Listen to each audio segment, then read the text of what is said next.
नमस्कार दोस्तों, स्वागत है आप सभी का एक बार फिर से मेरे YouTube चैनल पर। तो अभी उत्तर प्रदेश लोक सेवा आयोग यानी यूपीएससी ने बीटीई यानी कि board of technical education Uttar Pradesh प्रारंभिक शिक्षा में लेक्चरर्स की वैकेंसीज का नोटिफिकेशन दिया है और ये एप्लीकेशन 2 दिसंबर से चालू हो गए हैं। लास्ट डेट है 2 जनवरी 2026 की और फीस जमा करने की या फिर आपको कोई एप्लीकेशन में सुधार करना है तो आप 9 जनवरी 2026 तक ये सब कर सकते हैं। आगे की बात करने से पहले मैं आपको बता दूं कि आप ऊपर ये जो महत्वपूर्ण लिखा हुआ है इसे अवश्य पढ़ लें, क्योंकि लोग जानकारी दे रहे हैं लेकिन सटीक जानकारी नहीं दे रहे हैं। सटीक जानकारी में क्या है कि आप सबसे पहले ऊपर महत्वपूर्ण लिखा हुआ इसे पढ़ लें कि आपको आवेदन करना कैसे है। तो आपको आवेदन करने से 72 घंटे पहले ओटीआर नंबर लेना है यूपीपीएससी से। अब तक जिस किसी ने भी यूपीपीएससी के थ्रू एलटी ग्रेड या फिर जीआईसी के लिए आवेदन किया होगा उन सभी ने ओटीआर अपना कर रखा होगा। दूसरी चीज, इसमें कोई बीएड या फिर नेट की आवश्यकता नहीं है, केवल आपके पास मास्टर्स डिग्री है तभी आप इसमें आवेदन कर सकते हैं।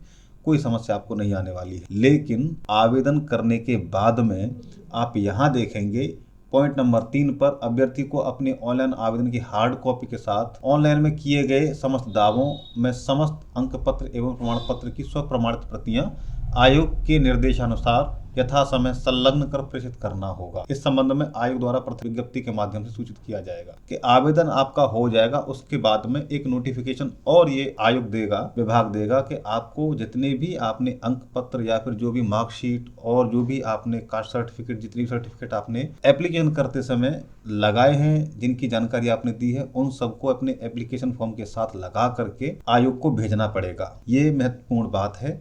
बाकी की आवेदन कैसे करना है वो सब आपको पता है, ओटीआर के माध्यम से आप कर सकते हैं। फीस यूपीपीएससी की कोई अधिक ज्यादा रहती नहीं है। जनरल कैंडिडेट्स के लिए केवल 200 रुपए है और बाकी सभी के लिए अनुसूचित जाति अनुसूचित जनजाति के लिए 80 रुपए है। पहले ये फीस बहुत कम हुआ करती थी लेकिन अब बढ़ा दी गई है और बाकी सभी के लिए 80 रुपए यानी, और इसमें कुछ 25 रुपए ये ऑनलाइन प्रक्रिया का शुल्क भी ले रहे हैं, यानी आपका प्रोसेसिंग फीस ले रहे हैं। तो इस तरीके से 105 रुपए महिलाओं की या बाकी ओबीसी एससी वालों की फीस है। जनरल वालों की 200 रुपए और उसमें 25 रुपए आपका लगा करके प्रोसेसिंग फीस 225 रुपए फीस इसमें ये हो रही है। अब बात आगे कर लेते हैं रिक्तियों की संख्या की। तो इसमें कुल जो पद हैं वो 513 हैं जो विभिन्न विभाग में अलग अलग पद हैं। इसके बाद में आरक्षण की बात कर लें तो आरक्षण नियमानुसार ये हॉरिजॉन्टल आरक्षण दे रहे हैं, वर्टिकल आरक्षण ये नहीं दे रहे हैं। अगर हम आवेदन की बात कर रहे हैं उसमें क्वालिफिकेशन की बात कर रहे हैं तो क्वालिफिकेशन में इतना तो आपको पता है, इतना बता दिया है अभी कि आपके पास केवल मास्टर्स डिग्री होना चाहिए संबंधित विषय में। लेकिन इसके आगे एक और चीज है कि आपकी फर्स्ट डिवीजन होनी चाहिए, इसमें हम आगे देखेंगे। तो अगर आपके पास जैसे फिजिक्स, मैथमेटिक्स, इंग्लिश, इन सभी सब्जेक्ट्स के लिए आप अप्लाई कर रहे हैं तो आपके पास उन संबंधित विषय में यहाँ देख सकते हैं समुचित विषय में प्रथम श्रेणी के साथ स्नातकोत्तर उपाधि यानी आपके पास मास्टर्स डिग्री का होना बहुत जरूरी है। अगर आपके पास मास्टर्स डिग्री नहीं है तो इसमें कहीं भी इस तरीके की लाइन कहीं नहीं लिखी, पूरे नोटिफिकेशन में पूरा पढ़ लिया है। एससी कैंडिडेट्स को, महिलाओं को या किसी को भी क्वालिफिकेशन में कहीं किसी प्रकार की छूट मिलेगी, कहीं ऐसी कोई भी लाइन नहीं लिखी हुई है। यहाँ आप देख सकते हैं शैक्षिक अर्हताएं, एकेडमिक क्वालिफिकेशंस की हम बात कर रहे हैं। तो अभियंत्रण यानी इंजीनियरिंग प्रौद्योगिकी में अगर आप देखेंगे, यानी कि आप देखेंगे यांत्रिक अभियंत्रण, विद्युत अभियंत्रण, इलेक्ट्रिकल इंजीनियरिंग और आपका ये सिविल इंजीनियरिंग, इलेक्ट्रॉनिक्स में, इन सभी इंजीनियरिंग के फील्ड में आप अगर आवेदन करना चाहते हैं तो उसमें आपका एआईसीटी से प्रमाणित या फिर उससे कोई संबंधित विद्यालय से आप प्रथम श्रेणी के साथ बीई या बीटेक इसमें चल जाएगा।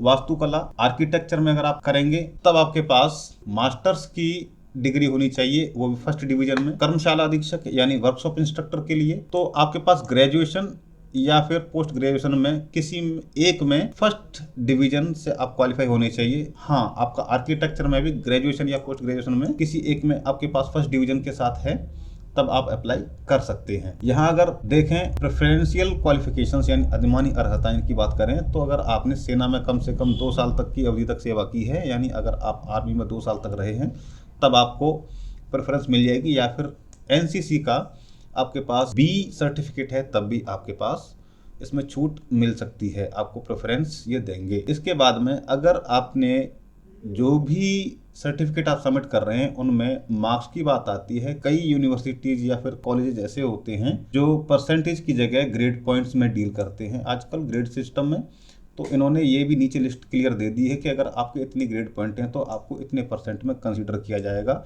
अगर किसी के 6.25 ग्रेड पॉइंट्स हैं तो वो ये ना समझे कि उसकी 62.5 परसेंटेज है, उसकी परसेंटेज 55 ही ये कंसीडर करेंगे। बाकी नीचे अगर आप डिटेल में चले जाएंगे तो आपके सारे फॉर्मेट्स वगैरह आपको किस किस तरीके से देने हैं, और उनके बाद में नीचे ये देख रहे हैं परीक्षा की योजना जो है, ये 2 पेपर कराने वाले हैं। पेपर पैटर्न आपका अपेंडिक्स 2 देख रहे हैं आप परीक्षा योजना में, ये आपके पेपर पैटर्न है।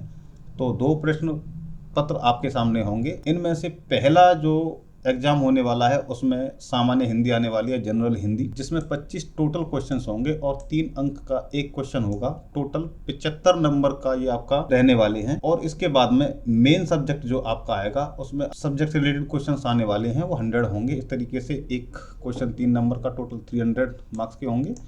तो पूरा फर्स्ट क्वेश्चन पेपर आपका 375 मार्क्स का होने वाला है। टाइमिंग आपकी 2.5 घंटे की होगी इसमें। और सेकेंड क्वेश्चन पेपर जो होगा उसमें आप जनरल स्टडीज़ जीएस, उसमें इसके क्वेश्चंस 25 आएंगे, वही 3 नंबर का एक क्वेश्चन और 75 नंबर टोटल होंगे।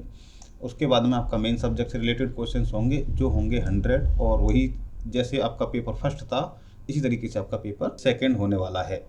और नीचे आप देख सकते हैं पूरा का पूरा सिलेबस इन्होंने दिया हुआ है। जनरल पेपर के लिए, वर्कशॉप इंस्ट्रक्टर के लिए अगर अप्लाई कर रहे हैं तो इन सब में आपके लिए सिलेबस होगा। इसके लिए अलग से वीडियो हम बना देंगे। आप फटाफट से अप्लाई कर दीजिए जो भी एलिजिबल कैंडिडेट्स हैं। तो जो भी एलिजिबल कैंडिडेट्स हैं वो फटाफट अप्लाई कर दीजिए। सिलेबस की और क्वेश्चन पेपर की हम बाद में अगली वीडियो में बात करते हैं कि एग्जाम पैटर्न क्या रहने वाला है और आपका किस तरीके से पूरा सिलेबस आपका रहने वाला है।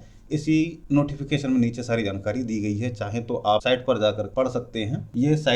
ये नोटिफिकेशन अगर आप गूगल क्रोम में खोलेंगे तब नहीं खुलेगा, आपको माइक्रोसॉफ्ट एज पर जाकर के खोलना होगा, वहां पर जाकर के खुलता है। तो अगर आपको खोलने में कोई समस्या आ रही है तो गूगल क्रोम में न जाकर के माइक्रोसॉफ्ट एज में जाकर के आप इसे खोलिए, वहां पर साइट बेहतर काम कर। अगर आपको जानकारी अच्छी लगी है और आप चैनल पर पहली बार आ रहे हैं तो आप चैनल को सब्सक्राइब कर लीजिए। आपको हमारी जानकारी अच्छी लगती है, सपोर्ट करिए, चैनल को सब्सक्राइब करके बने रहिए हमारे साथ। मिलते हैं अगली वीडियो। नमस्कार।